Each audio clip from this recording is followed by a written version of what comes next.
Friends, my taste in pocket knives is quite diverse. Everything from my new Case Peanut to my Prather War Buoy all hold a special place in my collection. But when it comes to my everyday carry knives, these three right here, they're in the constant rotation. This Benchmade tagged out with its super thin 3.5 inch CPM 154 blade is super slicey, and its orange grivery handles, well, it fits my hands and makes it easy to spot. Its 2.10 ounce weight, it makes it a no-brainer, but we're not here to talk about this knife. Let's move on to the next one. Now this one here, the Spyderco Paramilitary 2, it's the knife that introduced me to Spyderco damn near 15 years ago. Now since then, I've replaced the black G10 scales with these fish pattern butterscotch micarta, paper micarta scales. I put a Lynch Northwest clip on it, but this is the one that introduced me to the compression lock and the Spidey hole. This thing is a legend, and it is definitely one of my favorite knives, but this is not the knife we're here to talk about. This is the knife we're here to talk about, and it is the ugliest but most used and carried knife in my collection. It's the Spyderco Manix 2 Lightweight, and we're going to give it a little love today and a little bit of video time. But before we get started, please take a moment to subscribe to the channel, like the video, and share it with your friends that might like similar content. That's what helps keep the channel going. Thank you. And yes, Spyderco, I'm sorry, but this is one ugly knife. But doesn't keep me from loving it and carrying it probably 4 out of 7 days of the week. It has a CPM M4 steel, and you can see the patina it's got on it here. And it's also got these fiberglass reinforced nylon, FRN is what Spyderco calls it. That give you great traction. Now Spyderco really screwed the pooch on the wire pocket clip they sent it out with. It kept coming loose and was not so deep carry.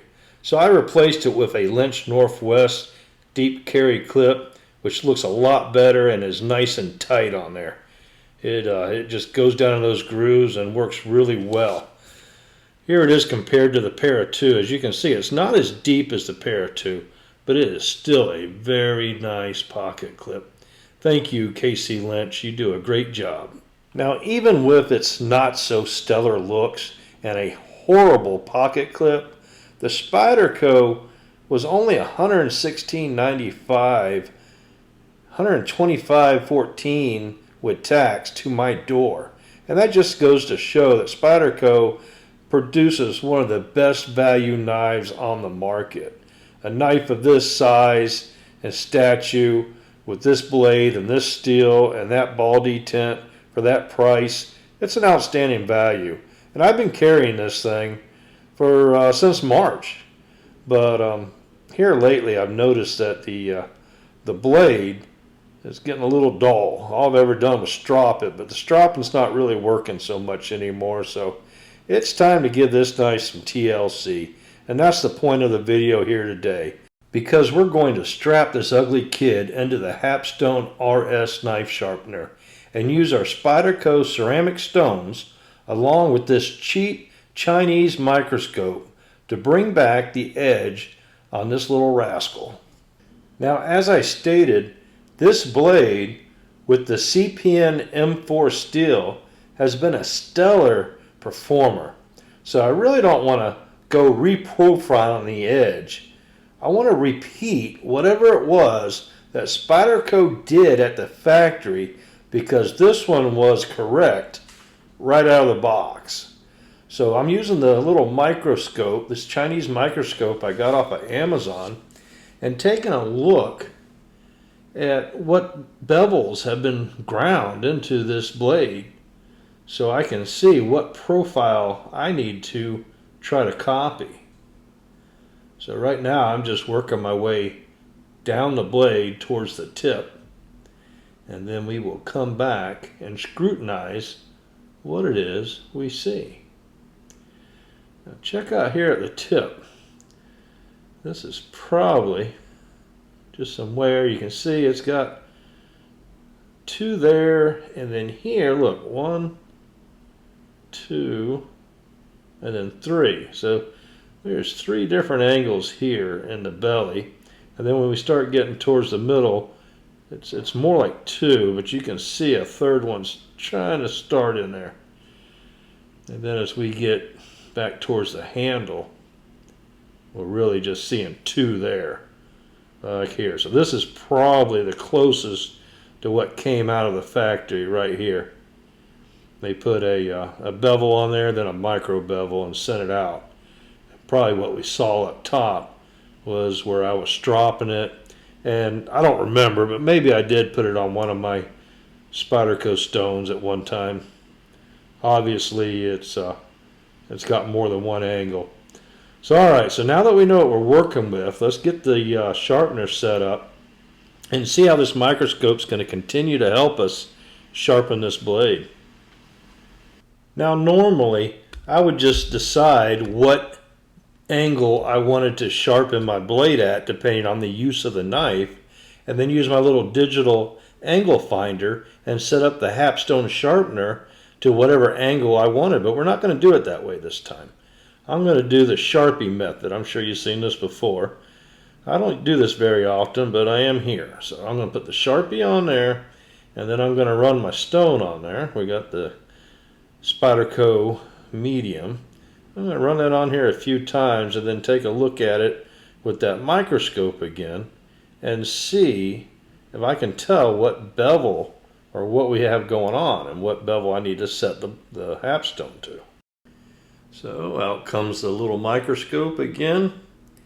I know it's a little hard to see, but I have it perfectly on that secondary bevel, that micro bevel. All right, I'm not looking at the third one. That's just a polishing bevel. That second one there, that's the one I want to be. I'm right on it. And that is right at a 20-degree bevel. So now it's time to break out our stones. We don't need to use the Venev stones. We're just going to use these Spyderco ceramic stones. I have these in medium, fine, and ultra fine. And they fit the arm of the Hapstone RS sharpener, because they have the little beveled ends, just like all the other fixed angle sharpener stones, 6-inch. They work pretty good. Yeah, this little arm just slides down the middle here, and the ball on the end just goes in the socket of the RS, just like that. And it works really, really well. I like being able to pull the arm off when I don't need it. I just grab it and snap it right off of there. Alright, so we've got to make sure that the stone does not hit the clamp. So we flip it over and check the back side too. Make sure, yeah, it's in there. And then we just make sure it's in there nice and secure. Now I'm going to be lubricating these Spyderco stones, so I'm going to put a drip pan under here. And one of the little tricks I do is I put a magnet on the base, and then I just take one of these Allen wrenches and throw it in there. And that keeps this little foil pan nice and straight and keeps it from sliding around. Now I got a little spray bottle with just water and a little bit of Dawn, a couple drips of Dawn in there. And I'm going to use that on these stones today. Also, so that we don't turn this into an hour-long video, I am going to speed up the sharpening process 4 times. So no, I'm not the Bionic Man. I just sped it up 4 times. Here I am wetting the stone. Let's get ready to rock and roll.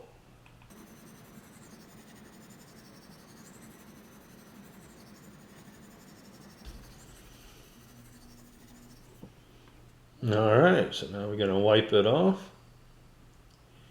And reach in there.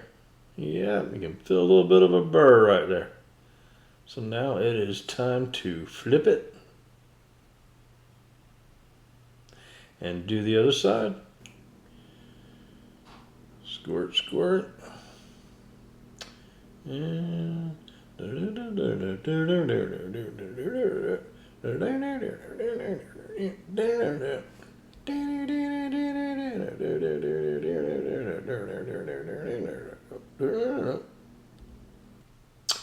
that singing goes in there free of charge. Don't worry about that. Alright, let's check this out, because you're here to look at blades under the microscope, not listen to my perfect singing, huh? Look at that. Totally got rid of that third polish and bevel. Now we're back to the primary bevel and that little micro bevel, even though I made that micro bevel a little bigger than probably it was originally. Let's look at the rest of the blade here. I tell you, look how polished it looks, and look how it's not very wavy. Remember the Magna Cut? Go back to my video if you didn't see the Magna Cut. I got the buck knives under the microscope. I put all 4 of them under there. Way less toothy than the Magna Cut. A lot more polished. That tip, look at that tip. Hold on. Look, right there. Yeah, I need to work on that tip a little bit more. I'll work on that before I go to the fine stone, but I am really happy. This CPM M4, it's like a tool steel, I guess. I am extremely happy with it. Look at that. That is a nice steel, isn't it? So I ran a couple more passes on that tip to straighten it out, and now I'm ready to switch over to my fine Spyderco Ceramic stone. And we will work the first side till we get all those scratches out. Flip it over, wipe it, and work that second side with the fine ceramic stone by Spyderco until we have it where we want it. Alright, let's look at it under the microscope. Alright, so this is with the fine stone. Let's see here. Yeah, look how polished that is. Those scratches aren't very deep at all anymore. Definitely just the 2 bevels. Got some deeper scratches in here. But this is a work knife, you know, I'm not trying to do a mirror polish here. That is not the goal. I just wanted to clean it up with my Spyderco stones and put it back to a nice razor edge. Boy, look at the definition. What I'm looking at and what I'm paying attention to is right on the edge. How clean it is. It's like no teeth. And I got it all the way to it. Now, if you still saw a little bit of that third bevel there, that means I still need a lot more work to do.